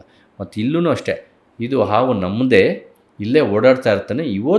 ಇಷ್ಟು ವರ್ಷದಲ್ಲಿ ಇವತ್ತು ನಮ್ಮ ಮನೆ ಹೊರಗಡೆ ಬಂದುಬಿಟ್ಟಿದ್ದಾನೆ ಬೈ ಮಿಸ್ಟೇಕು, ಇವನು ತುಂಬ ದೂರ ತೊಗೊಂಡೋಗ್ಬಿಡಿ, ತುಂಬ ದೂರ ಬಿಡಬೇಡಿ, ಇಲ್ಲೇ ದೂರದಲ್ಲಿ ಎಲ್ಲರೂ ಬಿಟ್ಬಿಡಿ ಅಂತಾರೆ. ಆ ರೀತಿ ಎಲ್ಲೂ ನಿಮ್ಗೆ ಯಾವ ದೇಶದಲ್ಲೂ ಸಿಗಲ್ಲ ಆ ರೀತಿ ಹೇಳೋರು. ಸರ್ ಆಕ್ಚುಲಿ ನಾನು ಮಲೆನಾಡವನೇ. ಮತ್ತೆ ಅದೊಂದು ಮನೆಯಲ್ಲೆಲ್ಲ ನಮ್ಮ ತಂದೆಯವರಾಗ್ಲಿ ನಮ್ಮ ತಾತವರಾಗ್ಲಿ ಹಾವು ಎಷ್ಟು ಬೇಗ ಸ್ಲಿದರ್ ಆಗ್ಬಿಡುತ್ತೆ. ಬಟ್ ಅದು ಹೋಗೋ ಒಂದು ಸ್ಪೀಡಲ್ಲೇನೆ ಹೇಳ್ಬಿಡ್ತಾರೆ ಕೆರೆ ಹಾವು, ನಾಗರ ಹಾವು ಅಂತ ಅಂದ್ಬಿಟ್ಟು ನಾಲೆಜ್. ಅಂಡ್ ಅದನ್ನ ಇಮಿಡಿಯೇಟ್ ಆಗಿ ಹೊಡಿಯಕ್ಕೆ ಯಾರು ಹೋಗಲ್ಲ. ಇಲ್ಲ, ಓಕೆ ಅಲ್ಲ ಅದ್ರ ಪಾಡಿಗೆ ಅದು ಹೋಗ್ತಾ ಇದೆ ಅನ್ನೋದು ಬಿಟ್ಬಿಡ್ತಾರೆ. ಅಂಡ್ ಒಂದು ಹಾರ್ಮೋನಿಯಲ್ ಇದ್ದಾರೆ ಜನ ಮಲೆನಾಡಲ್ಲಿ ಹಾವುಗಳ ಜೊತೆ. ಆ ಮೆಸೇಜ್ನ ನಾವು ಥ್ರೂಔಟ್ ದ ವರ್ಲ್ಡ್ಗೆ ಸ್ಪ್ರೆಡ್ ಮಾಡಬೇಕು. ನನ್ನ ಒಂದು ಉದ್ದೇಶ ಅಷ್ಟೇ. ನಾನು ಇದು ಸ್ವೀಡನಲ್ಲಿ ನಾನು ಲೆಕ್ಚರ್ ಮಾಡಿದ್ದೀನಿ, ನಾರ್ವೆಲ್ ಮಾಡಿದ್ದೀನಿ, ಏನೋ ಪ್ಯಾರಿಸಲ್ಲಿ ಮಾಡಿದ್ದೀನಿ, ಮತ್ತು ಥೈಲ್ಯಾಂಡಲ್ಲಿ ಮಾಡಿದ್ದೀನಿ, ಪೋಲೆಂಡಲ್ಲಿ ಮಾಡಿದ್ದೀನಿ, ಎಷ್ಟೇ ದೇಶದ ವೇಲ್ಸ್, UK ವೇಲ್ಸಲ್ಲಿ ಮಾಡಿದ್ದೀನಿ. ಎಲ್ಲ ಯೂನಿವರ್ಸಿಟಿ ಕಾಲೇಜಸಲ್ಲಿ ಸ್ಟೂಡೆಂಟ್ಸ್ಗಾಗಲಿ ಎಲ್ಲರಿಗೂ ನಾನು ಇದೇ ವಿಷಯ ಹೇಳೋದು. This is our Malenadu, this is our Karnataka. We take pride in knowing the species, this king cobra ಆಗಲಿ ಒಂದು ಕೋಬ್ರಾ ಆಗಲಿ, and we conserve them to the heart. So sir, snakes ಬಗ್ಗೆ ನಾವು ಸುಮಾರು ವಿಷಯಗಳು ಮಾತಾಡಿದ್ವಿ. ಸೊ ಒನ್ ಮೇನ್ ವಿಷಯ ಬಿಟ್ಟಿರೋದೇನೆಂದರೆ how does like snake reproduce ಅಂತ. ಸೊ ನಾನು ರಿಸರ್ಚ್ ಮಾಡಿದ್ದ ವಿಷಯಗಳ ಬಗ್ಗೆ ನೋಡಿದಾಗ ಕೆಲವೊಂದು ಸ್ನೇಕ್ಸ್ ಮೊಟ್ಟೆ ಇಡುತ್ತೆ, ಕೆಲವೊಂದು ಸ್ನೇಕ್ಸ್ ಮರಿ ಹಾಕುತ್ತೆ, ಆ್ಯಂಡ್ ಕೆಲವು ಸ್ನೇಕ್ಸು 2 ಮಾಡುತ್ತೆ ಅಂತ. ಪ್ಲೀಸ್ ಟೆಲ್ ಅಸ್ ಈ 3 ಬಗ್ಗೆನೂ ಹೇಳಿ. Very good. Yes sir. Snakes ನೀವು ಹೇಳ್ದಂಗೆ ಕೆಲವು ಹಾವುಗಳು ಮೊಟ್ಟೆ ಇಡ್ತವೆ. ಮೊಟ್ಟೆ ಇಟ್ಟು ಅದನ್ನು ಕೆಲವು ಹಾವುಗಳು ಅದನ್ನು ರಕ್ಷಣೆನೂ ಕೊಡ್ತದೆ ಕೆಲವು ದಿನಕ್ಕೆ, ಆಮೇಲೆ ಹೊಟ್ಟೋಗುತ್ತೆ. ಇಲ್ಲ ಒಂದು ಪ್ರಾಪರ್ ಟೆಂಪ್ರೇಚರ್, ಹ್ಯೂಮಿಡಿಟಿ ಚೆನ್ನಾಗಿರೋ ಜಾಗ ನೋಡಿ ಮೊಟ್ಟೆ ಇಟ್ಟು ತಾಯಿ ಹೊರಟೋಗುತ್ತೆ. ಪೇರೆಂಟಲ್ ಕೇರ್ ತುಂಬ ಕಡಿಮೆ. ಅದು ಒಂದು ರೀತಿಯ ಒಂದು ಜಾತಿಗಳು, ಕೆಲವು ಜಾತಿಗಳು ಮಾಡ್ತವೆ. ಕೆಲವು ಏನಾಯ್ತಂದರೆ ಎವಲ್ಯೂಷನ್, ನಾವು ಪ್ರೀವಿಯಸ್ಲಿ ಮಾತಾಡ್ದಂಗೆ ಎವಲ್ಯೂಷನಲ್ಲಿ ದೇವ್ ಡಿಸೈಡೆಡ್ ನಾವು ಈ ಥರ ಮೊಟ್ಟೆ ಇಟ್ಟು ಎಲ್ಲ ಹೋದರೆ ಅವು ಮುಂಗಿಸಿನೋ ಇಲ್ಲ ಉಡಾನೋ ಏನೋ ನಮ್ಮ ಕಾಡು ಹಂದಿ ಬಂದು ತಿಂದ್ಬಿಡ್ತಾ ಇದೆ, ಏನೋ it's we are losing the hour next generation. ನಾನು ಮೊಟ್ಟೆ ಇಡಲ್ಲ, ಮೊಟ್ಟೆನ ನಾನು ಬಾಡಿ ಒಳಗಡೆ ಇಟ್ಕೊಂಡು ಕಾಪಾಡ್ತೀನಿ ಅನ್ನೋದಕ್ಕೆ OVVV ಪ್ಯಾರಸ್ ಅಂದರೆ ಮೊಟ್ಟೆನ ಒಳಗಡೆನೆ ಇಟ್ಕೊಂಡು ಕಾಯ್ಕೊಳ್ಳೋದು. OV parous they lay eggs, VV parous they give live ಬರ್ತ್.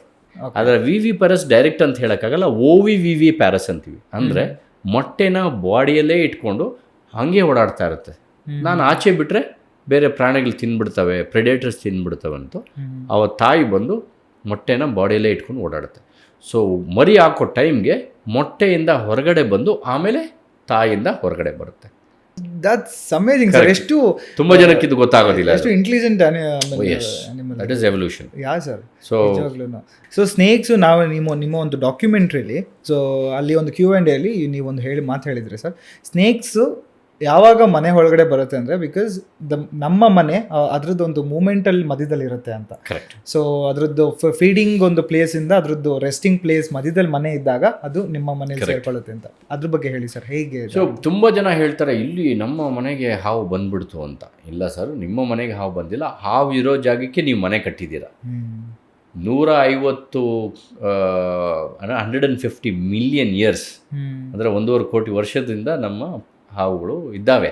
ನಾವು ಮೊದಲಿಂದ ಮೊನ್ನೆ ಮಂಗನಿಂದ ಮಾನವ ಅಂದಾಗ ನಾವು ಎವಾಲ್ವ್ ಆಗಿದ್ದು ಜಸ್ಟ್ 5 ಮಿಲಿಯನ್ ಇಯರ್ಸ್ ಆಗೋ. ಇವೆಲ್ಲ 130 ಮಿಲಿಯನ್ ಇಯರ್ಸಿಂದ ಇದ್ದಾವೆ. ಸೊ ನಾವು ಬರೋಕ್ಕೆ ಮುಂಚೆನೇ ಆ ಹಾವುಗಳು ಅಲ್ಲಿದ್ದವು. ಸೊ ಅವು ಅಲ್ಲೇ ಹುಟ್ಟು ಬೆಳೆದಿರೋದ್ರಿಂದ ನಾವು ಅಲ್ಲಿ ಮನೆ ಕಟ್ಟಿದಾಗ ಏನಾಗುತ್ತೆ, ವಿ ಆಲ್ಸೋ ಎನ್ಕರೇಜ್ ರ್ಯಾಟ್ಸ್ ಅಂದರೆ ಇಲಿಗಳು. ನಾವು ತಿನ್ನೋ ಪದಾರ್ಥ ಆಗಿರ್ಬೋದು, ನಮ್ಮ ಅಡುಗೆ ಮನೆಯಲ್ಲಿ ಇಟ್ಟಿರೋ ಟೊಮೊಟೊಯಿಂದ, ನಮ್ಮ ತರಕಾರಿಯಿಂದ ಎಲ್ಲನೂ ತಿನ್ನಲಿಕ್ಕೆ ಇಲಿಗಳು ಬರ್ತವೆ. ಆ ಇಲಿಗಳನ್ನು ಅಟ್ಟಿಸ್ಕೊಂಡು ಇಲ್ಲ ಅದನ್ನು ಆಹಾರವಾಗಿ ತಗೊಳ್ಳೋಕ್ಕೋಸ್ಕರ ನಿಮ್ಮ ಮನೆ ಹೊರಗಡೆ ಬೈ ಮಿಸ್ಟೇಕ್ ಬಂದಿರ್ತವೆ. ಸೊ ನಾವು ಅದಕ್ಕೆ ಶೆಲ್ಟರ್ನ ಕ್ರಿಯೇಟ್ ಮಾಡ್ತೀವಿ. ಅದಕ್ಕೆ ಆಹಾರ ಬಂದು ಇಲಿಗಳ ನಾವು ಕೊಡ್ತಾ ಇದ್ದೀವಿ, ಇರ್ಕೊಳ್ಳೋಕ್ಕೆ ಜಾಗ ನಾವು ಮಾಡಿಕೊಡ್ತಾ ಇದ್ವಿ, ಅದು ಬಂದು ಬರುತ್ತೆ. ಆ ರೀತಿ ಒಂದು ಬರುತ್ತೆ ಹೊರತು ನಿಮ್ಮ ಮೇಲೆ ಸೇಡು ತೀರಿಸ್ಕೋಬೇಕು ಅಲ್ಲ ನಿಮ್ಮನ್ನು ಬಂದು ತೊಂದರೆ ಕೊಡಬೇಕು ಅಂತ ಯಾವಾಗೂ ಬರೋದಿಲ್ಲ ಸರ್. ಸೊ ಹಾವುಗಳನ್ನ ಸೊಸೈಟಿಲಿ ಏನಕ್ಕೆ ಅಷ್ಟೊಂದು ಹೆದರ್ತಾರೆ ಅಂತಂದರೆ because of snake byte. Correct. So snake byte ಅನ್ನೋ ಒಂದು ವಿಷಯಕ್ಕೆ ಬಂದರೆ ಅಗೇನ್ ಫಸ್ಟ್ ಏಡ್ ಅನ್ನೋದೊಂದು ವಿಷಯ ಬರುತ್ತೆ. ಸೊ ನೀವು ಹೇಳಿ ಆಸ್ ಅ ಪ್ರೊಫೆಷ್ನಲ್ ಹೇಗೆ ಫಸ್ಟ್ ಏಡ್ ಮಾಡಬೇಕು ಸ್ನೇಕ್ ಒಂದು ಬೈಟ್ ಆದಮೇಲೆ, ಆ್ಯಂಡ್ ಆದಷ್ಟು ಅವಾಯ್ಡ್ ಮಾಡೋದು ಹೇಗೆ ಕೂಡ ಹೇಳಿ. ಫಸ್ಟ್ ಅವಾಯ್ಡ್ ಮಾಡ್ಕೋಬೇಕು ಸ್ನೇಕ್ ಬೈಟ್. ಆಮೇಲೆ ಹೌದು ಹೌದು ಫಸ್ಟ್ ಅವಾಯ್ಡ್ ಮಾಡಿ. ನಾನು ಹೇಳ್ದಂಗೆ ಮನೆ ಸುತ್ತಮುತ್ತಲು ಕ್ಲೀನಾಗಿ ಇಟ್ಕೊಳ್ಳಿ. ನಮ್ಮ ಹಳ್ಳಿ ಕಡೆ ಮನೆಗಳಲ್ಲಿ ನೋಡಿದಾಗ ಅವರು ಬೆಳೆದಿದ್ದು ಧಾನ್ಯ, ಅದು ಪ್ಯಾಡಿ ಆಗ್ಬೋದು, ಅಂದರೆ ನಮ್ಮ ಅಕ್ಕಿ ಆಗ್ಬೋದು, ಭತ್ತ ಆಗ್ಬೋದು, ಅಥವಾ ರಾಗಿ ಆಗ್ಬೋದು, ಅದನ್ನೆಲ್ಲ ಮನೆ ಒಳಗಡೆನೆ ಸ್ಟೋರ್ ಮಾಡಿ ಇಟ್ಕೊಳ್ತೀವಿ. ಅದಕ್ಕಂತ ಒಂದು ಸಪ್ರೇಟ್ ರೂಮ್ ಮಾಡ್ಕೊಳ್ಳಿ, ಏರ್ ಟೈಟ್. ಅಂದರೆ ಇಲಿಗಳೆಲ್ಲ ಹೋಗ್ದಿರಂಗೆ, ಹಾವುಗಳು ಹೋಗ್ದಿರಂಗೆ ಲಾಕ್ ಮಾಡ್ಕೊಂಡು ಅದು ಸಪ್ರೇಟ್ ರೂಮ್ ಮಾಡಿಕೊಂಡು ಸಪ್ರೇಟ್ ಡೋರ್ ಮಾಡಿ ಇಟ್ಕೊಂಡ್ರೆ ಒಳ್ಳೆಯದು. ಹೌದು. ಅವಾಗೇನಾಗುತ್ತೆ, ಇಲಿಗಳು ನಿಮ್ಮ ಮನೆ ಒಳಗಡೆ ಬರೋದಿಲ್ಲ.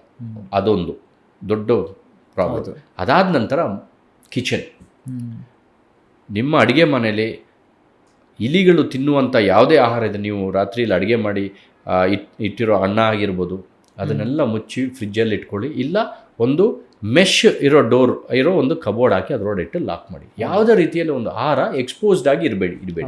ಮತ್ತು ನಮ್ಮ ಮುಖ್ಯ ಹೆಂಗಸರು ಅಷ್ಟೇ, ಅವರು ಕಿಚನಲ್ಲಿ ಪಾತ್ರೆ ವಾಶ್ ಮಾಡಿದಾಗ ಉಳಿದಿರೋದು ನಮ್ಮ ರೈಸ್ ಇರ್ಬೋದು, ಮೆಣಸಿನ್ಕಾಯಿ ಇರ್ಬೋದು, ಏನೇ ಇರ್ಬೋದು, ಅದನ್ನು ತೆಗೆದು ಹಾಗೆ ಹಳ್ಳಿ ಮನೆಗಳ ಕಡೆ ಹೇಳ್ತೀನಿ, ಕಿಟಕಿಯಿಂದ ಬಿಸಾಕ್ತಾರೆ, ಹೊರಗಡೆ ಬಿಸಾಕ್ತಾರೆ, ತೋಟದಲ್ಲಿ ಬಿಸಾಕ್ತಾರೆ, ಮನೆ ಮುಂದೆನೇ ಬಿಸಾಕ್ತಾರೆ. ತುಂಬಾ ಜನ ನೋಡಿ ಅಲ್ಲೇ ಪಾತ್ರೆ ವಾಶ್ ಮಾಡಿ ಅಂಗಳಕ್ಕೆ ಹಾಕ್ಬಿಡ್ತಾರೆ. ಅದನ್ನು ತಿನ್ಲಿಕ್ಕೆ ಇಲಿಗಳು ಬರ್ತವೆ. ಅದನ್ನ ಅಟ್ಟಿಸ್ಕೊಂಡು ಹಾವುಗಳು. ಸೊ ನೀವೇನ್ ಮಾಡ್ತಾ ಇದ್ದೀರ ಅಂದ್ರೆ ಇನ್ವೈಟ್ ಮಾಡ್ತಾ ಇದ್ದೀರ, ಆ ಹಾವನ ನೀವು ಕರೆದು ಹಾವುಗಳಿಗೆ ಬನ್ನಿ ನಮಗೆ ಅಂತ ಹೇಳಿ. ಈ ರೀತಿ ಚಿಕ್ಕ ಚಿಕ್ಕ ವಿಷಯಗಳು.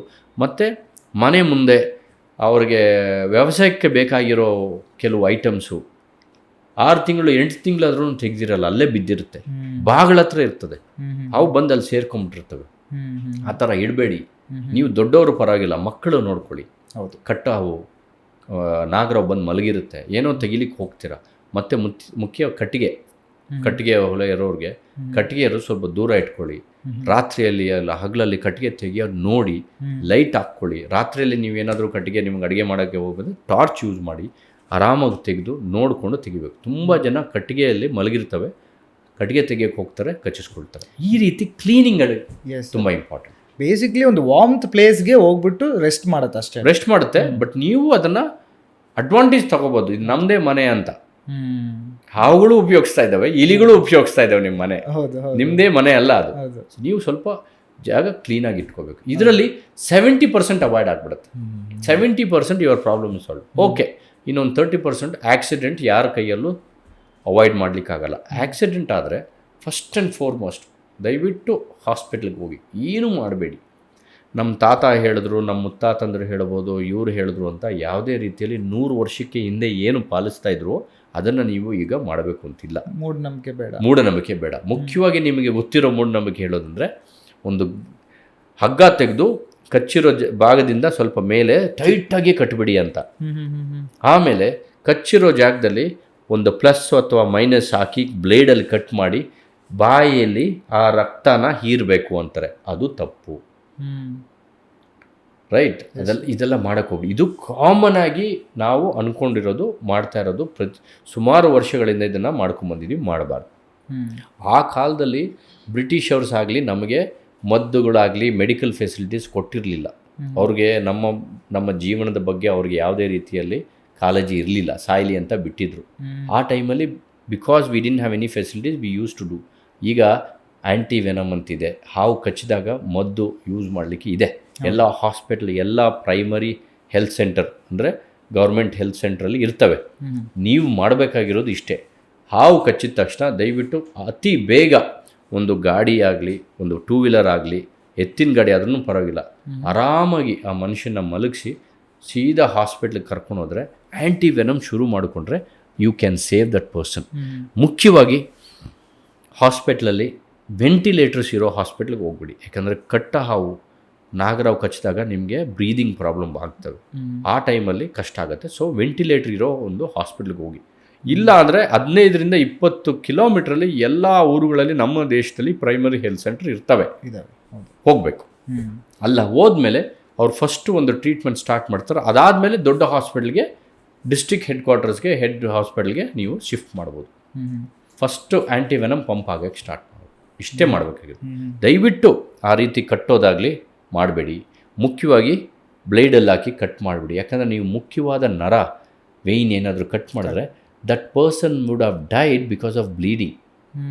ರಕ್ತ ಹೋಗಿ ಆ ಮನುಷ್ಯ ಸಾಯುವಂಥ ಪರಿಸ್ಥಿತಿ ಆಗಿರ್ಬೋದು ಹೊರತು ಹಾವಿನಿಂದ ಅಲ್ಲ.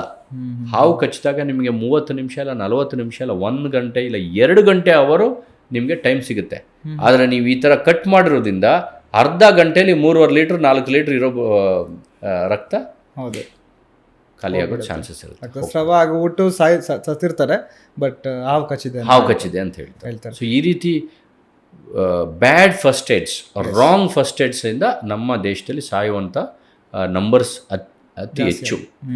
ಹಾವಿನಿಂದ ಅಲ್ಲ, bad first aid, wrong first ಏಡ್ಸಿಂದ. Yes sir. ಆ್ಯಂಡ್ ಹಳ್ಳಿಗಳಲ್ಲಿ ಇನ್ನೊಂದು ಒಂದು ಮೂಢನಂಬಿಕೆ ಅನ್ನೋದಕ್ಕಿಂತ ಅವರು ತುಂಬ ಲೈಕ್ ಅವ್ರಿವರು ಹೇಳಿದ್ದನ್ನು ಕೇಳಿರ್ತಾರೆ. ಏನು ಅಂತಂದರೆ ಸರ್, ರೀಸೆಂಟಾಗಿ ಒಂದು ನಮ್ಮ ಹಳ್ಳಿ ಹತ್ರ ಒಂದು ಹಳ್ಳಿಯಲ್ಲಿ ಒಂದು ಪುಟ್ಟಿಲಿ ಒಂದು 4-5 ಮರಿ ಹಾವು ಸಿಕ್ತು ಸರ್, ನಾಗರಾವು. ಅದನ್ನ ಆ್ಯಕ್ಚುಲಿ ದೊಡ್ಡ ಹಾವು ಇದ್ದಿದ್ರೆ ದೂರ ಹೋಗ್ಬಿಟ್ಟಿರೋರು. ಮರಿ ಹಾವು ಅನ್ನೋ ಥರ ಅಂತಾರೆ. ನೀವು ಹೇಳಿ, ಪಾಯ್ಸನ್ನು ಪಾಯ್ಸನ್ ಯಾವ ದೊಡ್ಡ ಹಾವಲ್ಲಿ ಹೇಗಿರುತ್ತೆ, ಎಷ್ಟು ಪ್ರಮಾಣದಲ್ಲಿರುತ್ತೆ, ಆ್ಯಂಡ್ ಮರಿ ಹಾವಲ್ಲಿ ಎಷ್ಟು ಪ್ರಮಾಣದಲ್ಲಿರುತ್ತೆ? ಮರಿ ಹಾವಿಗೆ ಪ್ರಮಾಣ ಇನ್ನೂ ಹೆಚ್ಚು. ಹೌದಾ ಸರ್? ಹೌದು. ಅದರ ಪೊಟೆನ್ಸಿ ಅಂತೀವಿ, ಸ್ಟ್ರಾಂಗ್ ಜಾಸ್ತಿ ಇರುತ್ತೆ. ಯಾಕೆ ಹೇಳಿ, ಅದು ಪ್ರಾಣಿನ ಹಿಡ್ಕೊಳ್ಳೋದು ಆಗ್ತಾನೆ ಕಲಿತಾ ಇರ್ತದೆ. ಅದಕ್ಕೆ ಅದರ ವಿಷಾನೇ ಅಂದರೆ ನಂಜೆ ಅದಕ್ಕೆ ಒಂದು ಅಡ್ವಾಂಟೇಜು. ಆ ಪ್ರಾಣಿ ಒಂದು ಕಪ್ಪೆ ಆಗ್ಬೋದು, ಒಂದು ಪಕ್ಷಿ ಆಗ್ಬೋದು, ಇಲ್ಲ ಯಾವುದೋ ಒಂದು ಇಲಿ ಆಗ್ಬೋದು, ಅದನ್ನು ಹಿಡಿದು ಅದನ್ನು ಇಮ್ಮಿಡಿಯೇಟಾಗಿ ಸಾಯಿಸಿ ತಿಂದಿಲ್ಲ ಅಂದರೆ ಆ ಒಂದು ಆಹಾರ ಅಂದರೆ ಪ್ರಾಣಿ ಎಸ್ಕೇಪ್ ಆಗಿಬಿಡುತ್ತೆ. ಎಸ್ಕೇಪ್ ಆದರೆ ಇದಕ್ಕೆ ಆಹಾರ ಇರಲ್ಲ. ಸೊ ಅದಕ್ಕೆ ಆ ವಿಷ ಬಂದು ತುಂಬ ಸ್ಟ್ರಾಂಗ್ ಆಗಿರುತ್ತೆ. ಸೊ ತುಂಬ ಜನ ಇದೇನು ತಪ್ಪಾಗಿ ತಿಳ್ಕೊಂಡು, ಇದು ಮರಿ ಹಾವು ಪರವಾಗಿಲ್ಲ, ಕಚ್ಚೋದಿಲ್ಲ, ಹ್ಯಾಂಡಲ್ ಮಾಡ್ಬೋದು. ಇಲ್ಲ, ಮರಿ ಹಾವಿಗೆ ವಿಷ ಹೆಚ್ಚು ಪೊಟೆನ್ಸಿ ಅಂದರೆ ಸ್ಟ್ರಾಂಗ್ ಇರುತ್ತೆ. ಸೊ ನೀವು ಕೂಡ ಕಿಂಗ್ ಕೋಬ್ರಾಸ್ನ 500+ ಕಿಂಗ್ ಕೋಬ್ರಾಸ್ನ ರೆಸ್ಕ್ಯೂ ಮಾಡಿದ್ದೀರಾ. We can call you as a king cobra man ಅಂತ. ದುಡ್ಡಿರೋರಿಗೆ ಈ ಥರ ಪ್ರಾಬ್ಲಮ್, ಬಡವರಿಗೆ ಈ ಥರ ಪ್ರಾಬ್ಲಮ್ ಬರಲ್ಲ, ಈ ಥರ ನಂಬಿಕೆನೂ ಇರೋದಿಲ್ಲ. ಆಯಿತಾ? ದುಡ್ಡಿರೋರನ್ನೇ ಅವನಿಗೆ 1 ಕೋಟಿ 2 ಕೋಟಿ ಕೊಡೋ ಕೆಪಾಸಿಟಿ ಇರೋದು.